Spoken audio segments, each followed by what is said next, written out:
hoje então é chegada novamente a vez do Tribunal da Comarca de Viana. E para hoje o exercício é com o meritíssimo juiz de Direito, Dr. Emanuel António, que vem do Tribunal da Comarca de Viana, quem vamos dar as boas-vindas. Dr. Emanuel, bom dia, bem-vindo. Muito bom dia, caro jornalista, muito bom dia, caros ouvintes da Rádio Luanda. Muito bem. Meritíssimo, como é que foi o exercício do Tribunal da Comarca que representa hoje aqui na nossa emissão, portanto a Comarca de Viana, ao longo da última semana, e gostávamos de aproveitar o momento também para que estejamos por dentro das perspectivas, portanto, que casos é que vão a julgamento para a semana? Muito obrigado. Fazendo um balanço, relativamente à sala de família, tivemos durante a semana 6 novos processos, dentre os quais 2 ações não de facto por morte, uma ação de prestação de alimentos, 3 ações de divórcio litigioso. Ainda no que concerne a sala de família, foram realizadas no total 7 audiências de julgamento, dos quais 3 obteve-se decisões, ou seja, foi preferida decisões, e sendo mais preciso, estamos a nos referir ao processo de regulação do poder paternal. E aqui é importante fazer um pequeno lamiré, porque às vezes as pessoas confundem entre a ação de alimentos e a ação de regulação. Qual é a diferença entre um e o outro? Pronto, na ação de regulação temos que ter em conta alguns aspectos fundamentais. Primeiro, é necessário que os pais ou os progenitores estejam separados e não estejam de acordo a forma como é que vai ser sido o poder paternal. Por exemplo, não há acordo quanto à pessoa que vai ficar com a criança, não há acordo quanto o valor que vai se prestar de alimentos à criança, e também não há acordo relativamente quanto aos outros direitos, por exemplo, o direito de visita, com quem ficará a criança no Natal, no Ano Novo e por aí em diante. Já no processo de alimentos, aplica-se naqueles casos em que os progenitores ou os pais, apesar de estarem juntos, vivendo sob o mesmo teto, mas um deles não presta sustento, ou se presta de forma deficiente. Aí sim pode-se interpor uma ação de alimentos. Em vez de nós trocarmos, quando devíamos pôr ação de alimentos, colocamos regulação. Quando devia ser regulação, colocamos alimentos. Portanto, Meritíssimo, se vivendo a 2, o pai ou a mãe estiver a falhar na prestação de alimentos em casa, também é passível de um processo? É possível, sim, senhora. Se o pai é que não está a dar sustento ou está de forma deficiente, a mãe pode interpor uma ação de alimentos. E o inverso? Se for a mãe, o pai também pode interpor uma ação de alimentos, porque no âmbito das relações familiares há, de facto, o princípio da igualdade. Mesmo vivendo juntos? Mesmo vivendo juntos. E a ideia comum ocorrente de que a responsabilidade é essencialmente do pai, por exemplo, porque o pai é provedor, o pai é que deve dar. Esta visão de pai ser provedor, o único provedor, aplicava-se naqueles casos, antigamente, naqueles casos em que o homem era o único quem trabalhava. E a mulher simplesmente tinha a missão de ficar em casa para cuidar dos filhos. Doméstica. Era doméstica. Atualmente não é essa a perspectiva. Homem e mulher são iguais, têm a mesma oportunidade de trabalho. Então, se os dois trabalham, os dois devem contribuir para as despesas do lar. Só justifica se eventualmente quem estiver em falta não tiver um emprego, por exemplo. Portanto, se a pessoa que não presta sustento não tem um emprego, aí é legítimo. Uma fonte de rendimento, não? Uma fonte é legítimo. Eu só posso dar aquilo que posso dar. E o que mais é que a lei estabelece em relação a isto? E é importante, o Meritíssimo levanta aqui um assunto muitíssimo importante, certamente que é de interesse público, porque é um assunto muito corrente, muito comum de se ver e ouvir. O que gostávamos de saber, tanto os dois, afinal, devem, se os dois estiverem a trabalhar, devem repartir as despesas equitativamente. Se os dois estiverem a trabalhar, os dois devem repartir as despesas de forma equitativa, salvo se houver, de facto, um acordo em contrário. Porque não há relações familiares, há o princípio da igualdade e da solidariedade. Ou seja, efetivamente, quem ganha mais vai ter que prestar mais. Quem ganha menos vai prestar o valor que corresponde ao seu rendimento. Eu não posso exigir de alguém que ganha menos mais do que pode prestar. Também não seria justo nem legal. Portanto, há aqui o princípio da igualdade e da solidariedade. Cada um vai prestar de acordo com a sua capacidade financeira. A nível do tribunal da comarca de Viana, o número de casos de casais ou pessoas vivendo maritalmente e que tenham filhos e que chegam ao conhecimento do tribunal é grande, é considerável, de pessoas vivendo juntas e um vai participar ou processar outrem por estar em falta na contribuição em casa.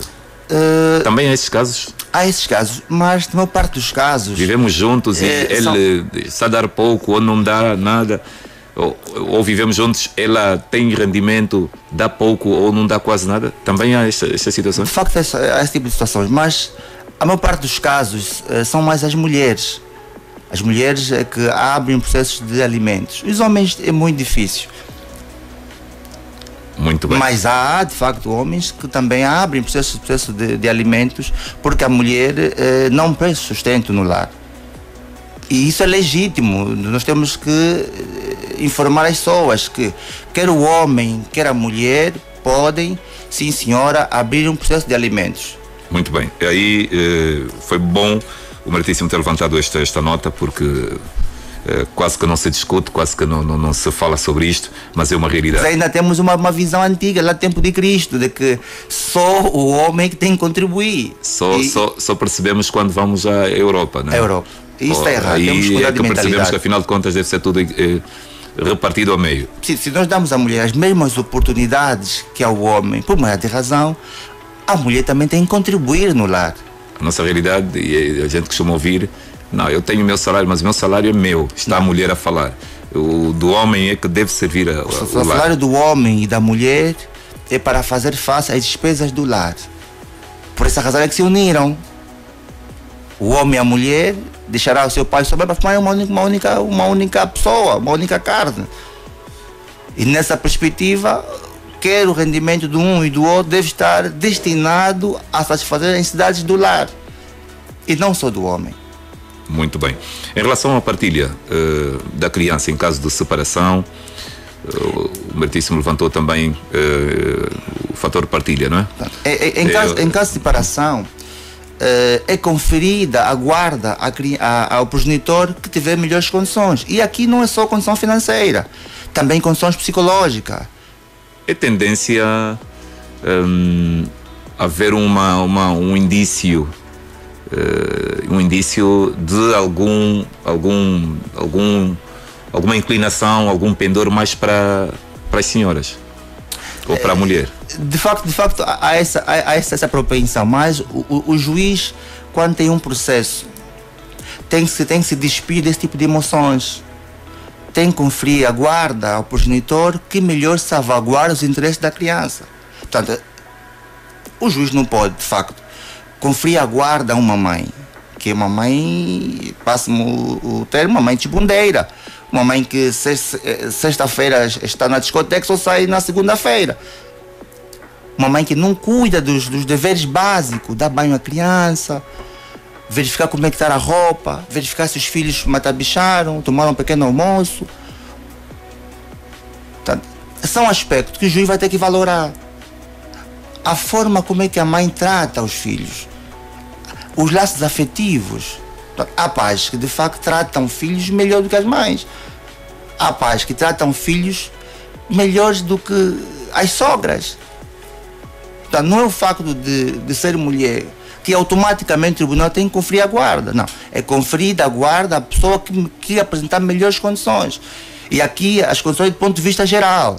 E como provar, como o pai ou a mãe provar que reúne melhores condições? O pai pode provar por via de prova testemunhal, o pai pode provar por via de fotografias, né? O próprio estado físico da criança pode demonstrar a forma como ela é tratada. A criança também é ouvida. também ouvida. O tribunal não pode decidir sem ter o parecer da criança. Também ouvido o Conselho de Família, que são as pessoas mais próximas. Maratíssimo, nestas situações, o que a nossa audiência muitas vezes nos reporta é que as crianças, ao meio de um pai e uma mãe com alguma divergência social, a criança muitas vezes é influenciada por um ou por outro, né? Com quem estiver eventualmente. Isso só que acontece, mas o juiz tem que ser inteligente. O juiz não vai perguntar numa criança se quer ficar com quem, com o pai e a mãe, não. O juiz tem que procurar factos acessórios, factos colaterais, para depois chegar na conclusão qual deles cuida melhor da criança. Por exemplo, um pai que nunca saiu com a criança, nunca pegou a criança e chupar um gelado, pegar a criança para assistir um filme no Belas. Este pai está a demonstrar efetivamente que não tem laços efetivos com a criança. E se for o caso de uma mãe, a mesma coisa? A mesma coisa, porque aqui o tratamento é igual. Muito bem, muito bem. Para a semana, o que é que está agendado, o que está previsto? Falei ainda da sala de família. Sim. Agora vamos passar para a sala criminal. Durante a semana entraram 18 processos criminais, sendo que 15 processos são comuns e 3 processos são sumários. Nos 15 processos comuns, temos 3 processos relativos a abuso sexual de menor, previsto no artigo 192 do Código Penal. Temos 3 processos de furto qualificado, previsto no artigo 392 do Código Penal. Tivemos 3 processos de abuso de confiança, previsto no artigo 404 do Código Penal. 2 processos de tráficos de substâncias, estamos a falar de lhamba, droga. Temos um processo de homicídio negligente, previsto no artigo 152 do Código Penal. Um processo de tráfico de munições, previsto no artigo 279 do Código Penal. Um processo de crime de dano, artigo 410. E um processo de homicídio qualificado, previsto no artigo 148 do Código Penal. Relativamente aos processos sumários, tivemos um processo sumário relacionado ao crime de desobediência, previsto no artigo 340 do Código Penal, e 2 processos de condução de veículo em estado de embriaguez, previsto no artigo 306 do Código Penal. Ainda no que concerne à sala criminal, realizaram-se 7 audiências de discussão e julgamento, sendo que 5 são processos comuns e 2 processos são processos sumários, com 8 arguidos. Dos 8 arguidos foram condenados 4 e outros 4 aguardam decisão. Na maior parte das vezes, o que acontece, e mesmo para os profissionais do fórum, há uma certa estranheza, porque quando o processo sumário não termina no mesmo dia, portanto, levanta certas questões. E isso é normal. É normal que um processo sumário comece hoje e não termine hoje. Porque pode-se dar o caso de que ainda há prova para se produzir.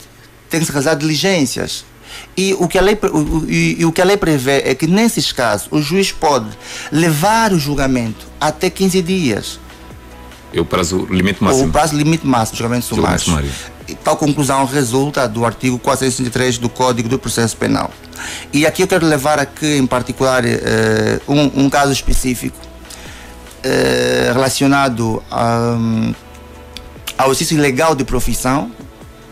E temos deparado, muitas vezes, pessoas que não são enfermeiros, pessoas que não são médicos, e exercem essa atividade de forma ilegal. Costumam chegar aqui ao nosso conhecimento. Pronto. Quando são abordados e detidos, essas pessoas muitas vezes alegam que não têm a carteira profissional consigo.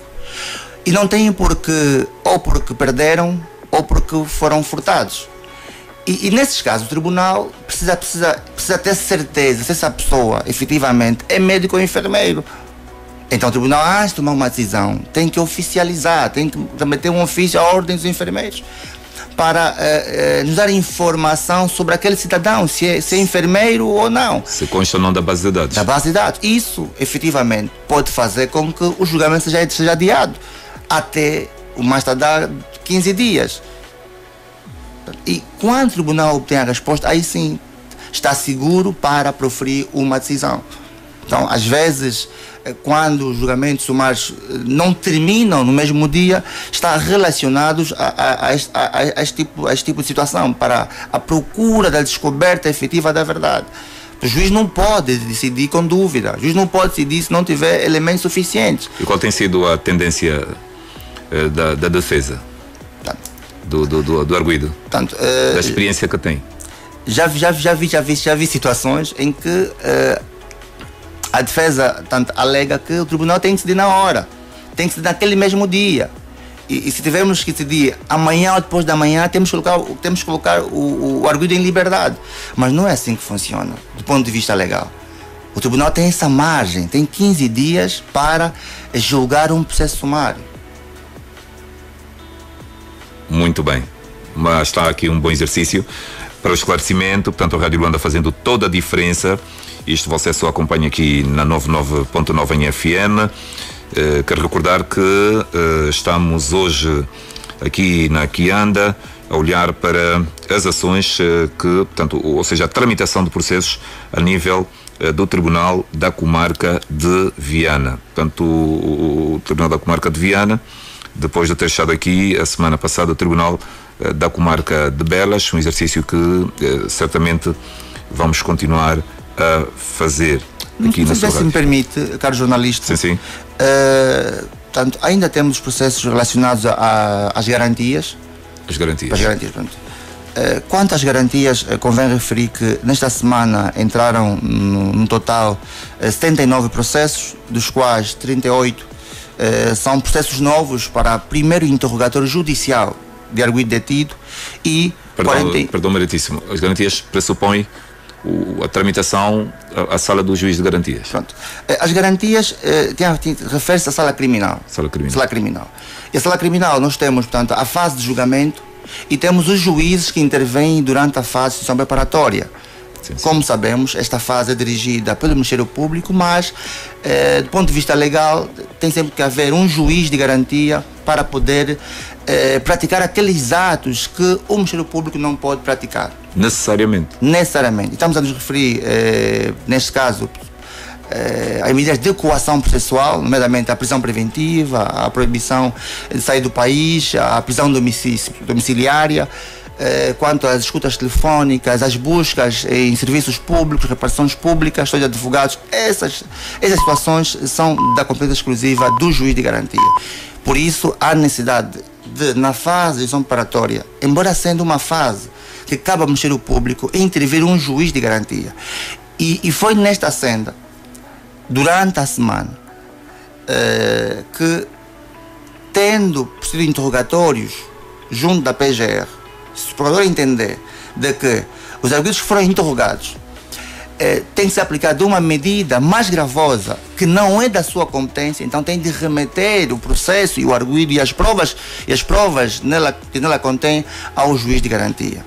E aí o juiz procede ao primeiro interrogatório judicial. E aqui é bom que se diga que é primeiro interrogatório judicial, porque o Ministério Público já fez o primeiro interrogatório, chamado preliminar, para poder aplicar as medidas de coação que são da sua competência.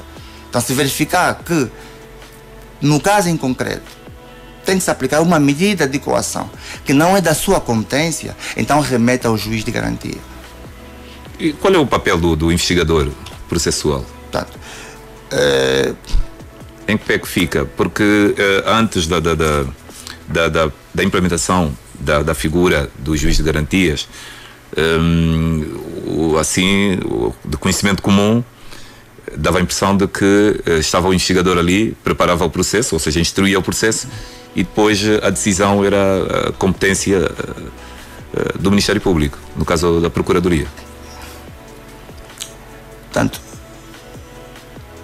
hoje... os investigadores trabalham nas esquadras, chamados órgãos de polícia criminal. Trabalham nas esquadras. No caso, o SIC ou o DIP. SIC ou DIP.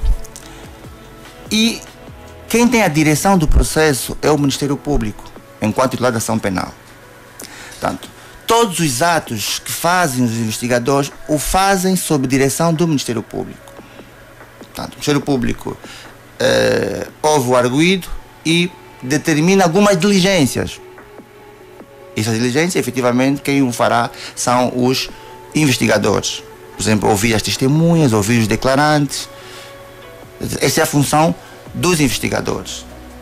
Estão aí para auxiliar o Ministério Público na sua atividade investigativa.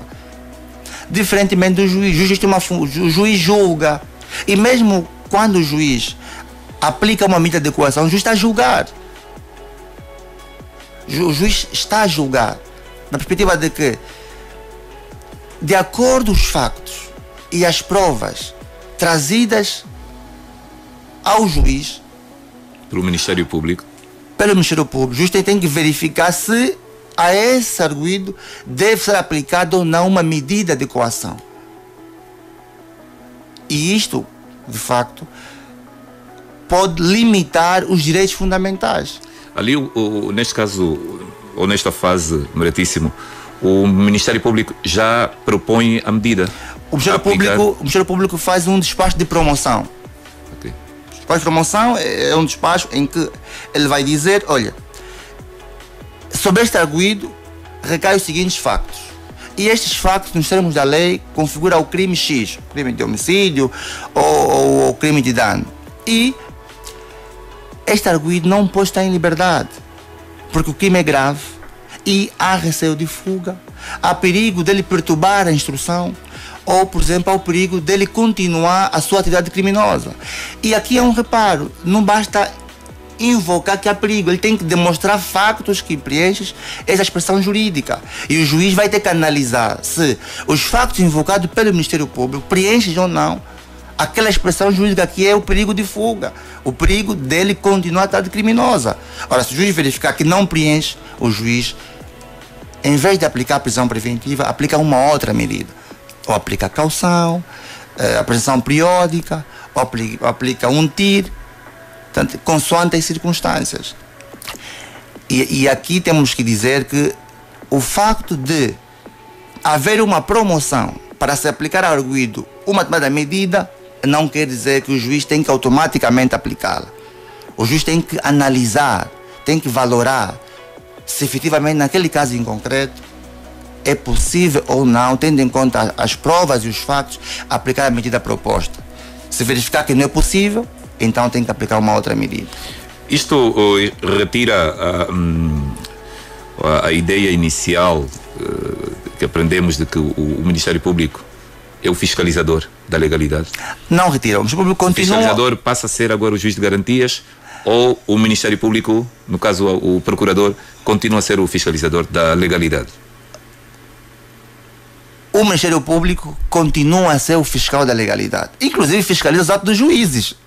Continua a fiscalizar. Quer os atos da polícia, quer os atos dos juízes, quer os atos das Forças Armadas, os atos de todo mundo. Agora, o juiz não é fiscal, o juiz é julgador, está aí para julgar, para decidir se naquele caso em concreto tem que se aplicar aquela decisão, aquela medida ou não.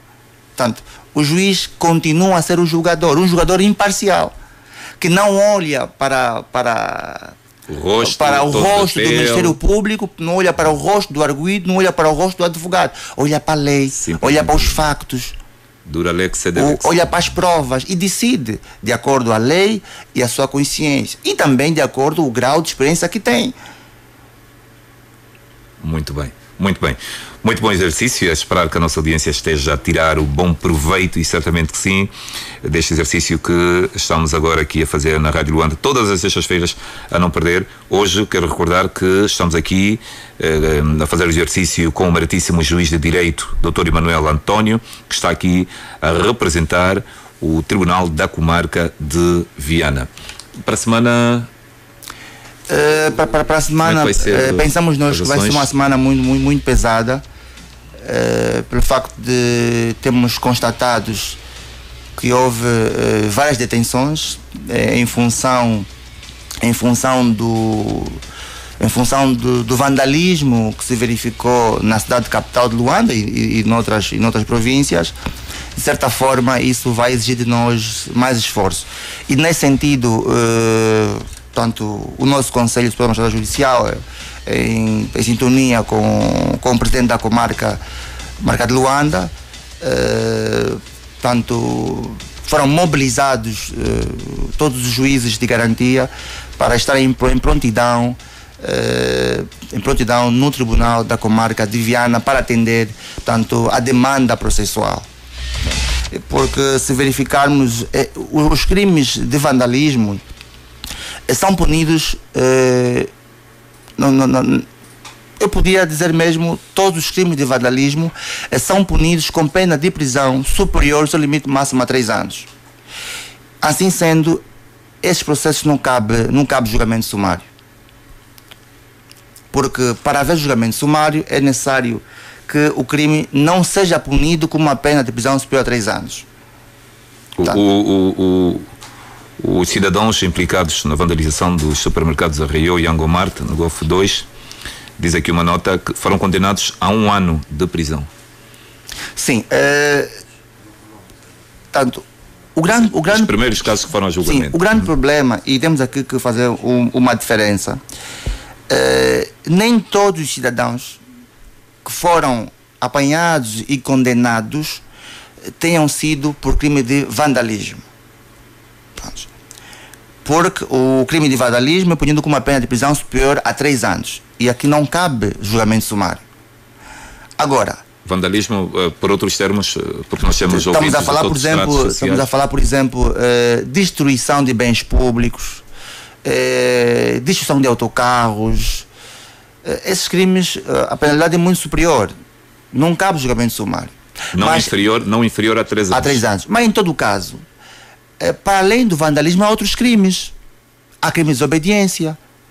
Por exemplo, o crime de desobediência é punido com uma pena inferior a 3 anos. Aí já cabe o julgamento sumário. Há crime de dano. Esse crime é punido com uma pena não superior a 3 anos. Cabe o julgamento sumário. Há, por exemplo, o crime de participação em motins. Esse crime, efetivamente, é punido com uma pena de prisão até 2 anos ou com multa. Também cabe o julgamento sumário. Ou seja, as pessoas não podem pensar de que todas as pessoas estão a ser julgadas agora é por crime de vandalismo. Para além do vandalismo, há outros crimes conexos. A avaliação é mediante o grau de participação. O grau de participação. Portanto, a cidadã ou cidadão que entrou no estabelecimento já vandalizado e retirou um pacote de massa ou 1 litro de óleo ou uma garrafa d'água, qual é a qualificação? Portanto, aqui temos que ser um pouquinho cuidadosos, né? Temos que analisar em que circunstância a pessoa retirou o pacote de massa, retirou o bidão de óleo. Num ato de vandalismo, na sequência, vandalização, foi que assistimos, as imagens estão aí ainda. Vamos pensar que sim. Não foi a pessoa que destruiu, por exemplo, a loja. Após ter sido feito essa destruição, a pessoa passou por lá e pegou 1 litro de massa. Portanto, um pacote, no caso. Um pacote de massa. Perdão. É que a pessoa não usou violência. A pessoa não usou violência. O furto aí, no caso. Não é furto? Não. Se a pessoa usou violência, é roubo. Estamos só dando aqui uma leitura, por exemplo.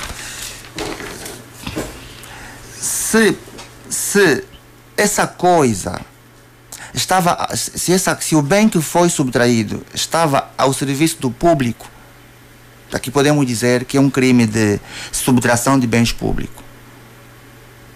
Podemos dar uma olhada para o artigo 5 da lei 13/24, são maioritariamente supermercados. De 29 de agosto. Supermercados, armazéns, lojas. Pronto, tem que perceber uma coisa. Esses supermercados, apesar de não ser, no termo rigoroso,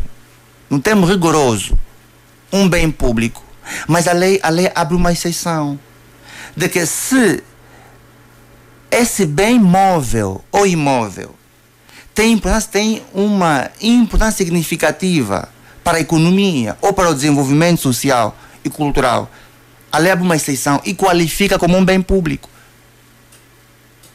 Então, se tiver uma certa importância significativa para a economia ou para o desenvolvimento social, cultural e econômico do país, é um bem público. Ora, se for um bem público, então também cometeu um crime de vandalismo. O pacote de massa ao óleo, voltando também cometeu exemplo, um crime de vandalismo. Dentro do estabelecimento comercial. É o enquadramento possível? É ou não um bem público? É que estava aí para que cidadãos o estabelecimento comercial, está a serviço das populações. Vamos imaginar, por exemplo, a cidade de Luanda sem esses estabelecimentos comerciais. Qual é o caos que isso vai causar no país? E foi de facto impactante para as famílias. Logo, esse estabelecimento comercial, apesar de não ser, do ponto de vista rigoroso, um bem público, mas a lei abre uma exceção e o qualifica como um bem público. Ali é crime de vandalismo, é subtração de um bem público.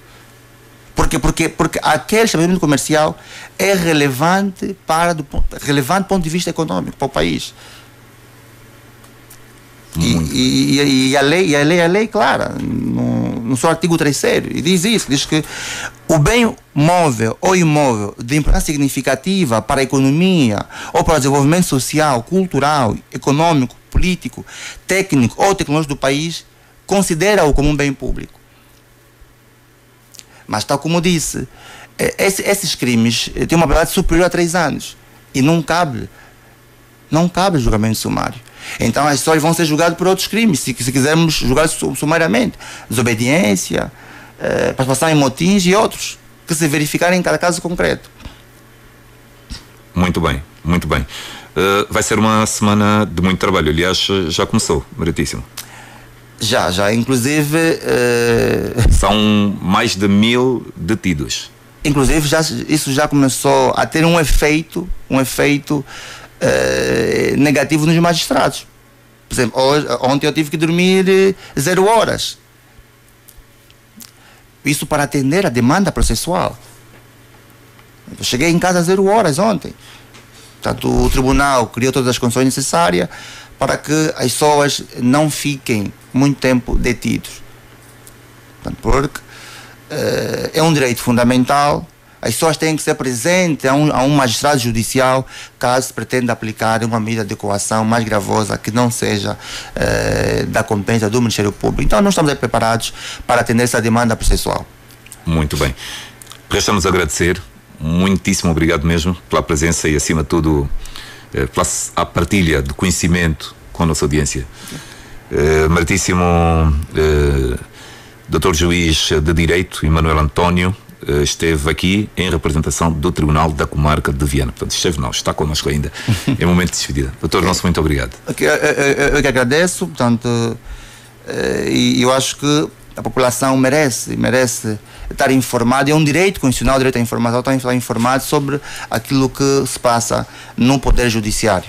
Nós é que damos-nos por felizes porque estamos a fazer o que não era comum. Os tribunais quase que não comunicavam, não é? Hoje estamos a viver uma experiência completamente diferente.